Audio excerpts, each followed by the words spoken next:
Welcome. This is a special edition of Night Shift, the post game from the Bounce House here on the field. It's still standing after a controlled storm. A first here at the history of the Bounce House. Eric Lopez alongside Kyle Nash, Nick Porcelli, Bryson Turner is actually backstage here following social media on this historic day. And this is going to be a historic day, Kyle. That people are going to remember. UCF 45, number 15, Oklahoma State 3. Holy mackerel. This is a day everybody's going to remember. Kyle, what are you going to remember the most about this day? Hell, I had a lot on the bingo card that went that way, but I did not have 45-3. Goodness gracious. Listen, there was a lot of stuff that was going on there. R.J. Harvey hitting the 200-yard mark. First time since Greg McCray in 18. I think you were telling me this is the highest ranked victory since 2009. Houston, yeah. This could be, we're confirming, I don't know how one confirms this, but the biggest blowout of a top 25 team. All time. What do you got, Bryson? Say it out loud. The R.J. Harvey was the first time that UCF rushers got to the top 10, not necessarily. First time R.J. Harvey got, R.J. Harvey's the first to get to the top 10? First in the top 10 rushing yards in a game. Tied Greg McCray at number 10. Okay. So there could have someone that got 200 yards between 200 and 205 that could have had a 200-yard mark before that. Okay, let's get back in. Yeah, well, to mention Greg McCray, I think it's official, too, that R.J. Harvey is the first 1,000-yard gainer since Greg McCray, right? And for all intents and purposes, I have reason to believe he'll have more single-season yards at this point, too, with everything that's going on. And by the way, there's this other dude on the offense, Eric Lopez. You might have heard of him. John Rice Plumlee did a few things tonight. 1 yard short of a 300-yarder, but nonetheless, his ground game, let's just say, contribution was amazing. And maybe he could have had more rushing yards, but I'll tell you this. From week one, when Gus Malzahn said he was willing to tackle JRP himself with some of the decisions where he wouldn't slide, a lot of quality sliding, a lot of quality decisions made by JRP tonight. 299 yards passing, as you mentioned. He ran for 76. Let's start here. This is a John Rice Plumlee legacy game. This is the best game he's played as a Knight to date at quarterback, right? There's nothing. This is the game people are going to remember him by, leading this win over number 15 Oklahoma State. And definitely this is R.J. Harvey's legacy game.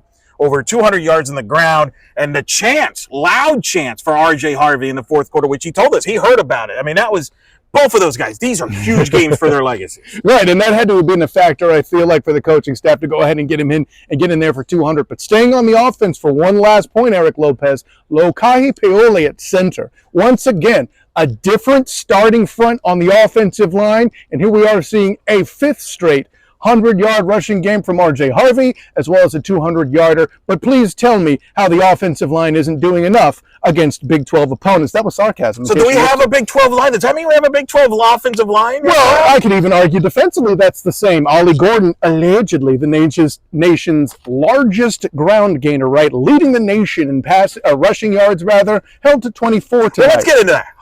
This was a UCF, in fairness, a defense that came in 126 against the run. Gave up over 100 yards to two Cincinnati running backs last week. None of them are as good as Mr. Ollie Gordon, who's leading the nation in rushing, is a guy that probably in 2 years will be the first running back taken in the NFL draft. Certainly in competition, right. So how did Addison Williams and the Knights defense put this performance, shutting down Ollie Gordon, clearly playing their best game of the year? Oh, and yeah, as complete games go, listen, the offense and defense did their job. I don't know about 30 yards and penalties by the special teams, but they weren't asked to do too much tonight. Mitch McCarthy did have a decent punt somewhere in there in the game for sure, so I don't want to spend too much time just being negative there. But the defense was incredibly aggressive this evening. I feel like the DBs were involved in the run. I asked Amari Henderson about it during the game, and just how them attacking and being more involved with the outside run defense was a big part of what was going on in practice. He himself, by the way, Eric Lopez, responsible for 3 turnovers on his own, 2 interceptions with a fumble recovery as well. A little bit of hometown action there. That's certainly a big part of it. I mentioned the turnovers because, hey, listen, the fewer times you could put the ball in Ollie Gordon's hands, the fewer yards he's going to get. See, this is math. But with all that in place, yeah, there was a lot of aggression. And, of course, when they tested the middle, Lee Hunter wasn't going to let that happen. I think we saw some of the young D linemen here stepping up, growing up, right? Lee Hunter, they were without Ricky Barber, by the way. And Johnny Walker. Nobody noticed. Johnny Walker stepped in, did a great job. It might have been a little confusing because Ricky Barber wears 5 and Walker wears 55, so maybe the 5s were a confusing thing. I don't know. I'm guessing Eric Lopez. I don't know the exact answer. What happens when you have those Citronaut Carnival Blue jersey, baby? I don't know. Okay, But Nick Porcelli's got a question here. So some guy named Nick Porcelli would like to know yeah. how much do you think the heavy rain impacted the Oklahoma State offense and the UCF offense? So yeah, the question is how much did the rain impact the Oklahoma State offense? I would think this would force any team in general. Listen, as an O-lineman, I loved games when it rained because that means I was going to hit people more. And you would think they would be able to rely more on the run game. But at the point where it started to rain big, they may have only been down 17-0, maybe 24-0. I don't remember exactly, Eric Lopez. But at that point, when you're desperate to throw the ball, and then you can't, because I think, what was it? John Rice Plumlee said it was like a bar of soap holding on to it. That's problematic. I like Gus's comparison better when I asked him about the atmosphere and the water. What did he describe the ball as? It was a great Gus quote there that I encourage people to check out. Check it out there on the Black and Gold Banneret YouTube channel here. Later on, we will have that up shortly as well. A shot put, I think he called it. A shot put with the ball. That's. But here's let's get into this, because the big question coming in, we addressed this even during the week. Mm-hmm. Would Oklahoma State have a bedlam hangover after that emotional huge win over Oklahoma? It looked like it, Kyle. That's not taking anything away from UCF, but it looked like Oklahoma State. Their equipment people did not bring rain gear. Yeah. That doesn't tell you of a team that has not showed up. That I don't know what does. What do you make of it? I don't know if that was Coach Mike Gundy on their sideline or Zach Galifianakis, because there was quite the hangover. See what I did there with the punny and the joke? Oh, come on, Eric. What are we doing? We're having fun with a historic victory. My goodness. I mean, what are we doing here? Exactly. Like, I try to be the less fanboy of you all. I make a good pun, and now I don't know. Anyways. But, yeah, I mean, that's a great point. And I think I said it to you in the press box after Ollie Gordon fumbled the ball and UCF got their first turnover after giving up the first touchdown to UCF, where they came out throwing, by the way, offensively. I want the record to show. Some great mind might have let's say, forecasted that, prescribed that in this week's edition of the Round Table. I don't know if you saw it, Nick. I was late getting it in. You were there on time. But nonetheless, I made fun of myself. See, everybody wins. This is great. But no, and that happened. You came out, you got the big catch by Xavier Townsend, 37-yarder first drive. Second drive, 38-yarder by Javon Baker. Kobe Hudson gets involved catching the first touchdown on the shorter throw, then eventually gets a 75-yarder in there. But going back to Oklahoma State, this is what coming out flat looks like. And then, oh, by the way, it rains on you too. It's one thing to have everything go your way, a number of drops by Oklahoma State receivers, probably because of the rain. The rain itself, the football gods, the celestial gods, were working against you tonight if you were Oklahoma What you're saying State. is when it rains, it pours. I'm proud of you, Eric Lopez. What's the next question, Nick? Eric Edwards would like to know, can you give us the best guesses of who can come back next year? We know JR. Oh, geez. Eric. The season's not over yet, Eric. Let's just enjoy this No win. disrespect to Eric Edwards. Listen, this is the biggest win. No, seriously, let's get it. This is the biggest win in the Gus era, by far. It's not close. Gus himself said so. His 100th win to beat the 15th ranked team at Oklahoma State. The way you did it, this crowd. Kyle, I've been coming to games here since 07. I've been going to games in the Citrus Bowl since the late 90s. Right. This is a top 5 celebration moment. The only one I was talking to some people, the 05 Marshall game, when they were winless going in, they beat Marshall and the students, they stormed the field at the Citrus Bowl. I'm calling it the Citrus Bowl. I'm not calling it by the sponsor. Sorry. They aren't paying you. It's okay. Thanks, frankly. And they got the goalpost and brought it to the pond here on campus. The crowd was going bonkers. It was like that. We're trying to, full disclosure. By the way, video evidence that the goalpost is still here. They keep it here. They were very nice. Okay, yeah. We don't want fine. We don't want to be fined. It's Marshawn Lynch. We don't want to be fined. That's kind of important. If you lose, from the scene, Bryson Turner and Nick both report. I don't know if they can hear on the mics. Yes, the goalpost was protected, so rest assured, none of the funds raised will be headed toward a new goalpost this week at least. But I mean, we're walking towards the tunnel where the media tends to go in the fourth quarter, except I couldn't go because the fans had already come down there. Yeah. I've never sorry. Nick's apologizing. That's fine. Hey, listen, I saw that crowd. You were brave enough to try it. I just went right to the You didn't even try. I got equipment. I got to listen. This whole setup, I got to take the shield off my phone. My kids are on. Anyways, You can't take more damage. Now. No. It's one of the greatest celebrations they've ever had for a regular season win. I mean, the conference championship when they won here in 07, the 17, 18 obviously are up there. The atmosphere for Cincinnati, certainly in 18 primetime was better and all that. But I think it's the closest. Well, yeah, the primetime. I think the closest since might have been Cincinnati last year. And that was a good one. But the people were generally enjoy. And that was so huge for this program that needed this. To me, Kyle, I don't care what you say. The record books can say Cincinnati was the first Big 12 win. This was the first real Big 12 win, and it showed how the fans celebrate. You and Mark Moses will both stop with that. Yes, we'll split the middle. It's the first incumbent Big 12 win, and that holds more weight to some than others. Simply put, yes. A lot.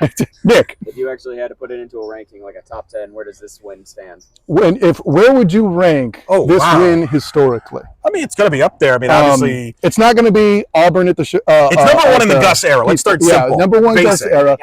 Even more than the Gus Barilla. Good point, Bryson. I think the Gus Barilla was a thing. And by the way, credit to Andrew Glukov, former Banneret guy, who actually came up with that. I got to give him his flowers. But yeah, the Gus Barilla, I think, was a big deal in that. That's what kind of got the people back to say, hey, maybe this program isn't gone after all. That was a 6-6 Florida team that had an interim coach. It's a bowl game. Yeah, why do you hate Emory Jones so much? Now he doesn't like the Gators. Now he doesn't like the Emory Jones in Cincinnati. What's going on? We got Bobby Malone, by the way. Shout out to Bobby Malone. And the kids are out here in the stadium watching us do the night shift. He's a fan of the show. We'll be seeing him at softball throughout the year. Hey. He can go to the Black and Gold Banneret YouTube channel and watch it later. There you go. I think he will. He probably will. Yes, thank you, Bryson Turner. Before it was 6-6, whatever. This is a 15th ranked team in Oklahoma You hate State. Emory Jones. It's fine. And you spoiled probably Oklahoma State's chance to get the Big 12 title. That is a prime. Yeah, that is definitely. I mean, you have to think the committee, with all their silliness, is probably going to drop them out of the top 25. Oklahoma, they better be out of the top 10, or else you'll have a lot. They're out of the top 10. Or even further down, top 20, we'll say. But if they aren't, you'll hear more about that on the Student of the Game podcast, I'm sure. Tough day for Jordan Johnson. Does that count for a thing? Tough day for your friend Jordan Johnson, though. I did not get to see him. Homecoming. Maybe that was the jinx. I didn't get a chance to give him a hug before. Maybe it was a good thing. You didn't see him. Who knows? Well, anyway, so look, this is the big win in the Gus era as far as all time. I mean, you can't put this over the conference championship wins in 17 and 18, for example. And it depends on how you look at it. I mean, football-wise, like, you could, it's as much as you talk about quality of opponent, name me another group that's a part of those signature wins other than Gus's Auburn team that was in that top, quality opponent space. That's kind of. I mean, Memphis had 2 NFL running backs on their roster: Tony Pollard and Darrell Henderson, and a head coach right now that could be headed to the playoffs with Florida State, Mike Norvell. So that's not a bad team, but I agree. I agree with what you're saying from a marquee standpoint. We're just making this good radio, Eric Lopez. That's all. But I mean, that's probably the biggest brand team they've beaten on this field. Safe to put it at top 10 at the very least. Easily. Okay, top 7. He's getting shaky. You were probably saying you're the top 5. It's tricky, right? How do you count the bowl wins? Where do you got the Peach Bowl, you got a Fiesta Bowl, we got wheels here going. It's great. Well, only here in Night Shift. The Alabama win in 2. There's so many great, but it's a top 10 for sure. It's a top 10 win for sure, and it's huge though because of. I think this is bigger than the Alabama win. I agree. Okay. But I'm just mentioning other wins off top of my head. I wasn't expecting to get quizzed on the history of wins, but I'll take it. You are the historian here. I am old. But here's the significance, right? No matter what happens the rest of the year. Yes. This is now the memory of your first year in the Big 12. Before this, it was that Baylor collapse. This cancels that out. Yes. That's the biggest thing about this. You have a positive memory moving forward, and you crushed a team that has been a contender, the Big 12. Like, they're a good measuring stick, and this will give you the recruits, or a lot of the recruits were here today. This is a big confidence booster for the program moving further into the Big 12 moving forward. But this is a huge for this year, like 10, 20, 30 years from now, Kyle. People will remember this game. When the trivia question is asked 30 years from now, you say, what was the first UCF Big 12 win? People are going to say this. Maybe they're going to be wrong. And they're going to be wrong. And they're like, oh, yeah, that's right, that game. Right? I mean, it's kind of like the Olympics in 80, whenever you think the U.S. won the gold. Oh, they beat the Soviet Union, right? No, technically, they didn't. That was a semifinal game. Right. This is how it feels. This is a big win for the program. Big for Gus. Very happy for them, too. They worked hard in a lot of ways. I know there's a lot of football to go. I get that. 2 weeks. But this is a game that registers beyond this year. And with that in mind, and I know we got hands pointing up. There's more questions coming, but I want to ask this. Now, I know we've talked a lot about bowl eligibility is what makes for this to be a good season to transition in. But has there at least been secured in your mind a confidence moving forward with the program in the Big 12? I think so.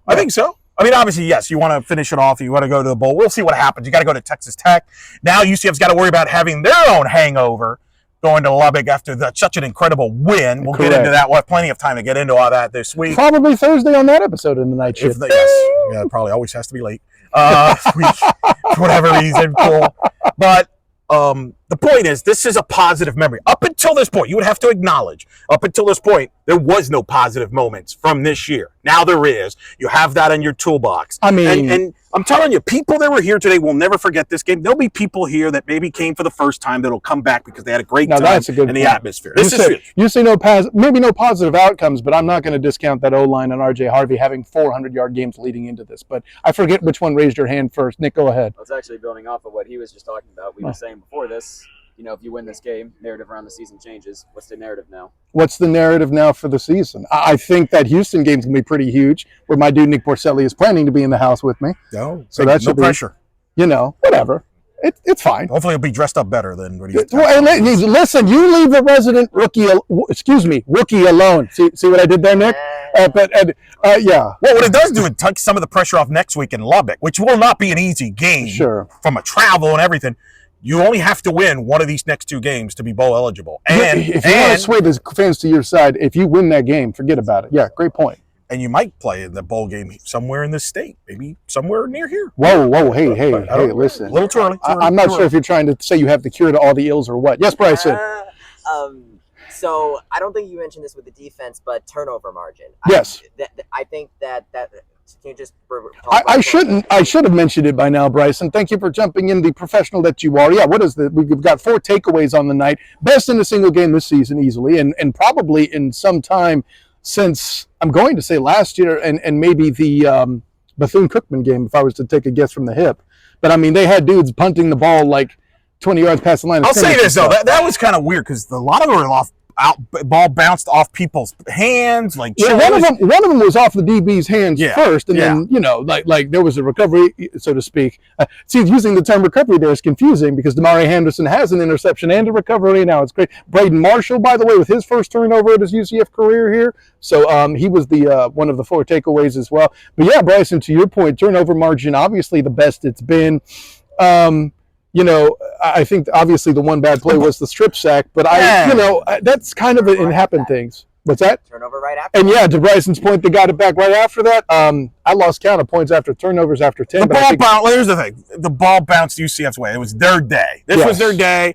We could oversimplify it. It was their day. Everything went right for them. Everything went wrong for Oklahoma State, especially, like I mentioned, they forgot to bring rain gear here, which I've never heard of before. How is that possible? You're the equipment guy. Your only job is to make sure you have all the equipment here, and you forgot the rain gear in Florida. What? Eric Lopez will not be happy until a big UCF regular season win results in a firing. Like the Alabama head coach, he wants something at Oklahoma State. How does that happen?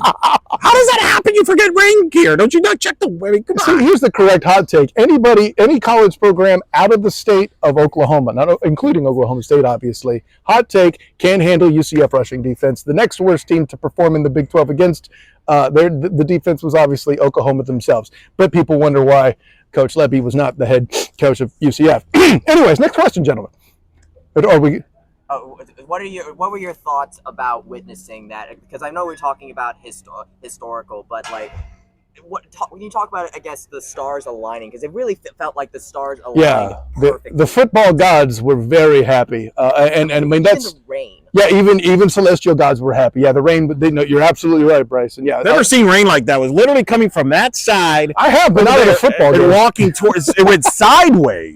But Gus complimented. I asked him about that, and he said it was incredible considering the weather. People, I mean, the crowd was into it. I'm glad you brought that up too. Like, because while there were more fans in volume, you mentioned game day against Cincinnati back in 18. Sure. There was more fans in volume, but the volume of sound from the people that were still here in the rain chanting UCF, something I haven't heard in the one time. And Nick Porcelli wants me to remind you he was in that group.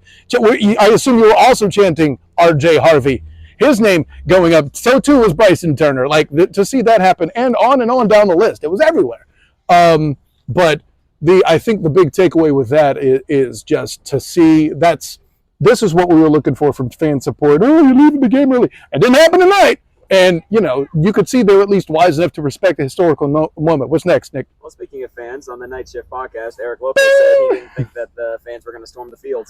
Well, Address that. Was it storming the field? Storm. I think there's an irony, by the way, that we're talking about storming Well, let's do this. the field. Wait. We got two people that did it, and Bryson and Nick. Why don't you play the movie role? No. Don't give him the mic. Okay. What I want you to do is play This is the movie role where just show us how the fans got to the field. Well, the camera's on this side. Well, so they're going to go this way. here, Come yeah. over here. Yep, come over here and show us. Director Eric Lopez in Right his here. review. This is we're improving here. This is improv. This is where you show us how the fans got to storm the field. Oh, no! He said he's in the end zone more than Oklahoma State. Okay, so Wow. To be honest, I couldn't see anything because we were so packed together. We're just we were both on different sides of the field. Nick was What was your on. experience? So my experience over on the northeast. Keep facing this way. This right. way. Over on the northeast, it was facing this. It was over on where I'm pointing. What ended up happening is the students were starting to line up because there were some students that were communicating with security. Yeah, we saw the showdown. The showdown was taking place. That's what we were talking about in the press box. Hopefully we don't get run over here right now. We're going to get over. We got it all here live here. All right. As the game clock was running down, people were starting to line up. Yeah, we get that. But I want you to literally What did it look mock. like? You're going to be actors here. Oh, okay. I want you to be actors and show us how you all got to the field. Were you running? Were you jogging? Give us a symmetry. What is it they call it in the movie industry? Simulation of what you guys did right here, only on Night Shift, ladies and Do you gentlemen. need me to sing Chariots of Fire? Thank you. I was doing the same movie. That's good. That's really I good. literally had to get crunched ahead of me because that's what it was like for me running out. Was it that tempo? Was that tempo? People were pushing me, and I was just trying. It was a mobile mosh pit. So I was literally just trying not to get A trampled. mobile mosh pit. That's a very good example. actually. Mobile mosh pit. There you go. Mobile Official. mosh pit, yeah. I was From- the last to get out there, so by that point. Well, for me, I was like in the middle. Bryson of my Turner thing. I was on in the middle. scene. That's right. I have a video of it. I'll probably put on Twitter or something. You might want to put it on our YouTube channel. There's a video on Instagram the fans immediately running out and someone knocked the camera over immediately. I mean, welcome to why Kyle wasn't there. We wanted to save the equipment. The cabana is safe though. Yeah. And like I said, everybody was off the field, so it was responsible. Look, No fines. Let's be real. The stadium is not really built for storming the field It is without not. people breaking limbs. All All right. Thank you for the simulation. We don't need a physics lesson with the breaking of limbs about that. But No. Eric Lopez, listen, man. As the dude, I know you're not going to get your 8 or 9 wins that we talked about in September. But what is your temperature on the program today? Well, how can you not feel good today? Right? Yeah, right. Today's a really good day. It's a fun day. We've had. I mean, I know the Cincinnati was a big win last year, but this just felt different, Goff. To me, it just felt. I'm serious. I'm being serious. I've gone to games. I've never seen the fans that jubilant. Like even in the conference championship wins, it was different because there was that pressure of you got to win to get to the New Year's. There was no pressure. That's the underdog life, right? But there was something. I don't know. It's just very innocent about it. Damari Henderson made that point that eventually at one point to lead that big, they were just out there playing their football and enjoying their football. I think that's 100%. Now, here's the one I want to throw at you. We kind of danced with it in the press box. We've had mind-blowing wins before. This is just within my tenure at the Black and Gold Banneret. I was there in basketball for the Michigan game where they just completely went off and crushed that group. As far as just crazy positive performances. Right, we just didn't see everything that they hadn't done all year, they did today, et cetera. Right, same thing with You're the looking Michigan at the stats, you're like, wait, 200 yards? Really? Wait, that almost 200? Really? Wait, the defense had this. Like, you're checking constant. Damari Henderson did this much? Really? Yeah. Braden Marshall with his foot? Really? Like, no rain gear? Really? I guess I had to get my turn in there. But, like, it borderlines that as far as crazy UCF moments, right? Yes. I think what's going to be interesting. Here's what's going to be interesting, Kyle. This is what the next 2 games is going to tell us. Was this an aberration or was this a turning point?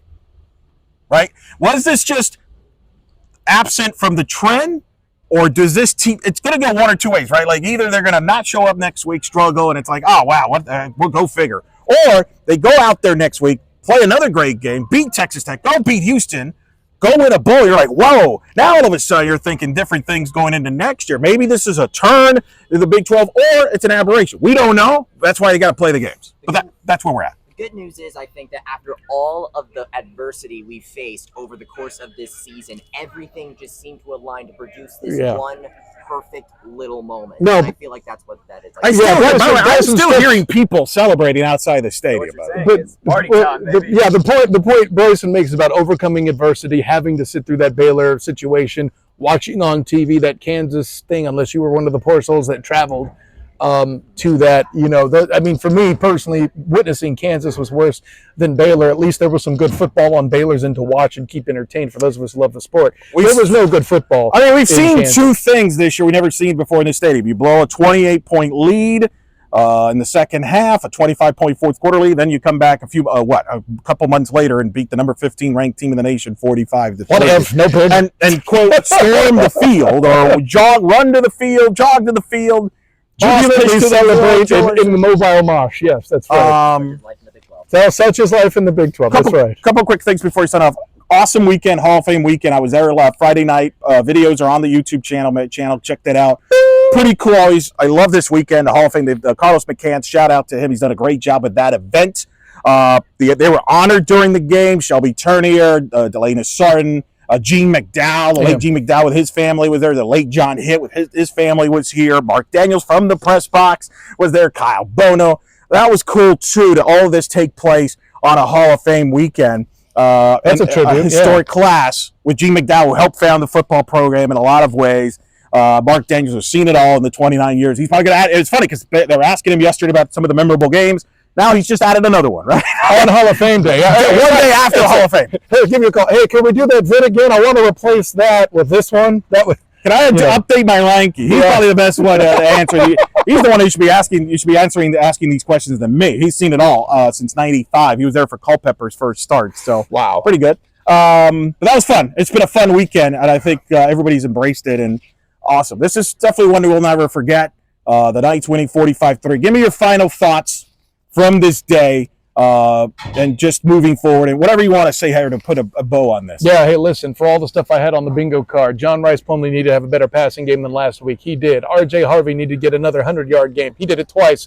The defense stopping the red zone touchdowns. Yeah, I mean, I know our good friend Jeff Sharon is going to talk about, they got turnovers. Yes, and the only points allowed was a field goal. I think that's a big deal, if not bigger. At the end of the day, you're going to... Give Addison Williams some love here. Exactly. Right? Addison Williams has gotten aggressive. That defense has gotten to... You like what you've seen from the defense from a scheme standpoint? Ever since Oklahoma, absolutely. When we saw him start to pull the DBs in, you heard me rave about it. He might have been a little too scared of some of the passers they've had throughout the year. But, I mean, listen, that's a young coach.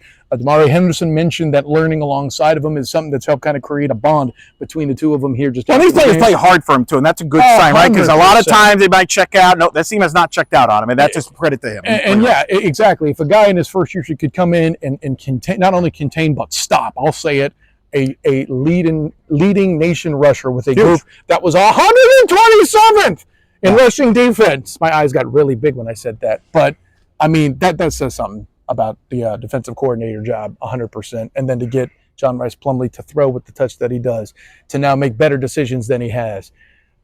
Give that to Darren Henshaw as well. I had all these, like, Ollie Gordon questions. I was going to ask Kyle. Kyle covers the NFL on most Sundays in Jacksonville, Florida. I was going to ask him to compare the Ollie Gordon to other NFL running backs, but we barely saw him play. So here it is. Here's the question right here. There you go. Done. Sorry. Just, can't do. Maybe in a couple of years, nonetheless. All right. That's going to do it from here on the field. Night class. Check it out. He's going to have it up. Black and go better. He's going to work on this historic. Oh, yes, thank you. I was going to say, what took you so long? I was enamored by you propping me up. My bad. I'm a humble man. What can I say? Thanks to Nick and Bryson. They'll probably post up their fan videos, and thanks for their acting performances. I'm not sure that Robert De Niro is going to be calling, or any of the directors, James Cameron. Not sure if it's going to be worthy of a Banny, but you know what? We better add Herb Hand to the list after tonight. Herb Hand. Fine job. R.J. Harvey. Yep. Best team MVP lock. And this is John Rice Plumlee. This is his game. This is his legacy. You heard also, Bryson mentioned possible Game of the Year candidate. Sure. Yeah, I think that's, if you're going to have that good of actors, you would expect the best picture. I would vote for this over the Baylor game, so I agree. So I see what you did there, Rick Lopez. Anyways, on that joyous note, Thank you. Keep it here on Black and GoBetterHead.com for all the latest in all UCF sports. Big week ahead. Men's soccer, we'll find out Monday if they're what the seed they get, where they're hosting. We got volleyball, big match against the defending national champion Texas Longhorns next weekend. Men's basketball is going on. Women's basketball, that's where he's going to be. I'm going to actually Monday. I will be at women's basketball. I believe it's this Thursday. I'm going to be at men's basketball too. Look at you. Yeah, Anderson on Monday, and then Cal State Fullerton with the guys on Thursday. And I will try to have my best tie on as to not lose any grace that Nick Porcelli has done covering basketball himself. So there you go. For Nick Porcelli, for Bryson Turner, for Kyle Nash, thank you for tuning in. Eric Lopez here from the Bounce House on this historic night. Knights victorious 45-3 over number 15 ranked Oklahoma State. Good night and charge on. Yes, and until night class dismissed.